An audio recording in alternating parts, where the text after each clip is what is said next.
So video number 2 now. This is just going to be a very quick video.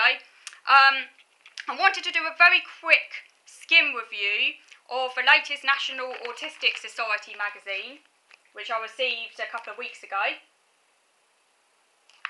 I've been a member of the National Autistic Society in the UK pretty much ever since my diagnosis. So for about, I would say, almost 10 years, I've been a member of the National Autistic Society. I'm a member on the discounted rate because I'm not in work and I'm on benefits, so I'm on the discounted rate, which I can't remember how much it is. It might be about £10 or something a year. It's pretty good though. And 4 times a year I get this magazine through the post, your Autism magazine. It used to be called the Communication magazine, but I changed the title. I always look forward to receiving this magazine for all its latest news, and I read it from front to cover. I even read the bits that don't particularly apply to me or that I'm not particularly interested in, just because I have this problem. I don't know if any of you can relate. I don't know if it's connected to autism. It might be, where I have to read everything from cover to finish, including all the details. I can't skim read. I have to read everything because I just do. So this magazine, as I say, I receive 4 times a year. In the latest issue, so it's got, for example, we've got a news page that covers all the news, the latest news. For example, work with the British Film Institute to increase autism understanding. Because there was an incident back in 29th April when Tamsin Parker, you might have heard about this because it's in the news, Tamsin Parker, a young autistic woman, a National Autistic Society volunteer, was forcibly removed from a film screening for laughing. And there was quite a lot of outrage about this. She was celebrating her 25th birthday by watching A Good, the Bad and the Ugly, one of her favourite films. An audience member complained to staff that Tamsin was laughing in inappropriate places, and she was carried out by security while explaining that she has Asperger's syndrome. And the incident has highlighted the need for venues like this and their staff to have a much better understanding of autism, and the BFI has issued an apology to Tamsin.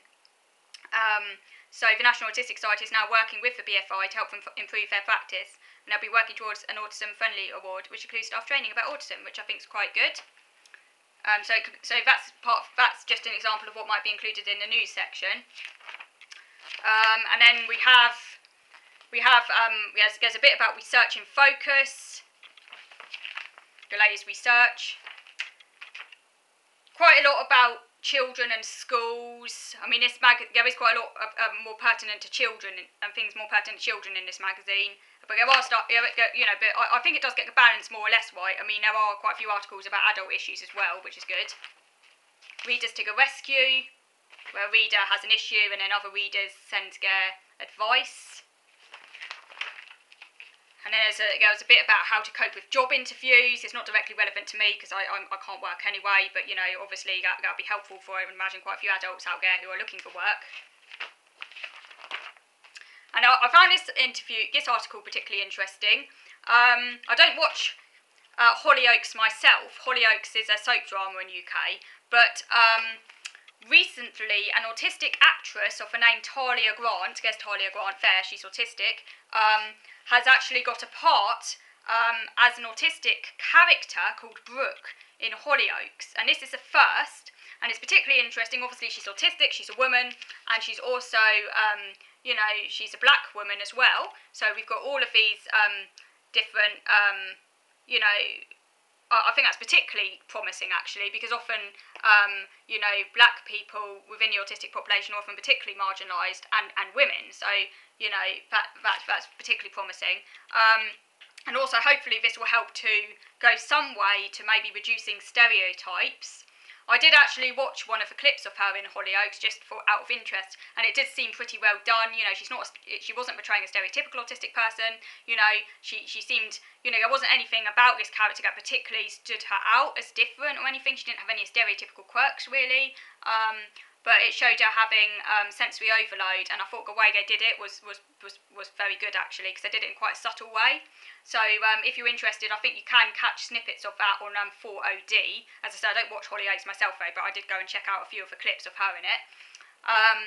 She's actually the daughter of Carrie Grant, who's a well-known vocal coach. She got diagnosed privately. I think she found it difficult to get her a diagnosis on the NHS.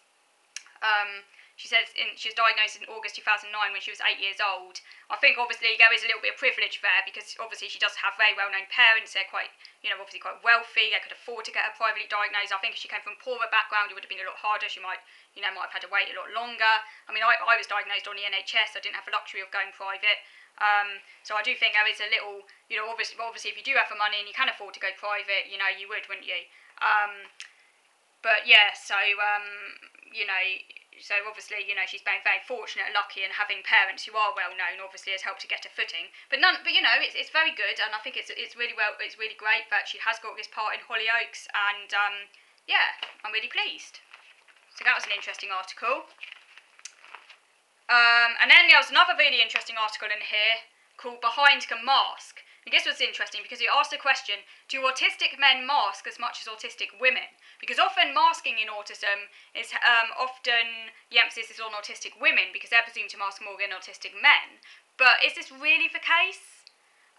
Jessie Hewitson, who's author of How to Raise a Happy Autistic Child, I quite like to read her book, she's a parent of an autistic son, she thinks that actually men mask as much as women, certainly in her own experience of her autistic son who masks. So it says here that research shows women mask more than men, but that boys and men mask too. It is believed that girls or women's propensity to mask, or perhaps their ability to do a better impression of a non-autistic person, is one reason behind them not getting diagnosed as much. This is starting to be questioned by some autistic men, however, who feel that boys and men mask as much as girls and women. I, Jessie Hewitson that is, instinctively feel this might be the case too, she says, as I'm the mother of an 8-year-old boy who masks a great deal at school. So I thought this was really interesting. And then she gives some examples here of autistic men who mask. And then Dr. Felicity Sedgwick, who is a postdoctoral researcher at King's College London, thinks we could think about things in a different way. She says, I think we may need to move from conceptualising autism as a male or female phenotype to talking about externalising or internalising presentations, with the internalising presentation of autism being more commonly found in autistic girls and women, but not exclusively so, are being associated with factors such as higher anxiety, more camouflaging, and greater social motivation. So, yeah, I personally would agree. I don't think it's necessarily helpful to talk about autism masking in terms of male and female, because clearly men mask as well. And I think it is better looking at just different types of just different ways in which autism is manifested. Is it manifested in a more internal way, or is it manifested in a more external way? So I definitely agree with that. I would say that generally speaking, I manifest it in quite an internal way. But of course, there are women out there who externalise, and there are men out there who internalise. So it's not as binary or black or white as saying this is an exclusively male or female issue. So let me know what you think. So yes, as I say, I thought that article was particularly insightful. Autism Hour is back. In the UK, Autism Hour was a week-long event where shops in the UK signed up to creating an autism-friendly hour where they might dim the lights or turn the music down. And Autism Hour is taking place again across the country starting at 10 a.m. on Saturday the 6th of October. So there's a little piece about that. I haven't experienced Autism Hour myself. I'm not sure if there are any shops near me taking part. But yeah, it sounds quite good, at least as long as it really does get, make a longer term impact. That would be great, because often shops are very loud and noisy. So we had that in there. And then we had a personal story about parents of two severely in inverted commas, autistic sons. And a bit about supported living, a few advertisements, starting back to school, which isn't obviously directly relevant to me, but was interesting to read about nonetheless. And then at the end we have a list of resources, books and stuff. And then just a little piece about an autistic man who's become a Countdown finalist. So that was in his latest magazine. So let me know if any of you, if you are in the UK, that is, receive the National Autistic Society magazine. And if you're not in the UK, like you're overseas, do you receive any of your national autism magazines? And if so, what are they called? And what sort of pieces do they contain? I'd be very interested to know. So I hope you enjoyed this little very brief skim through of the National Autistic Society magazine.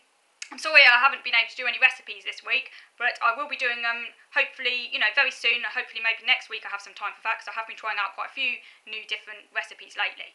So thank you for watching.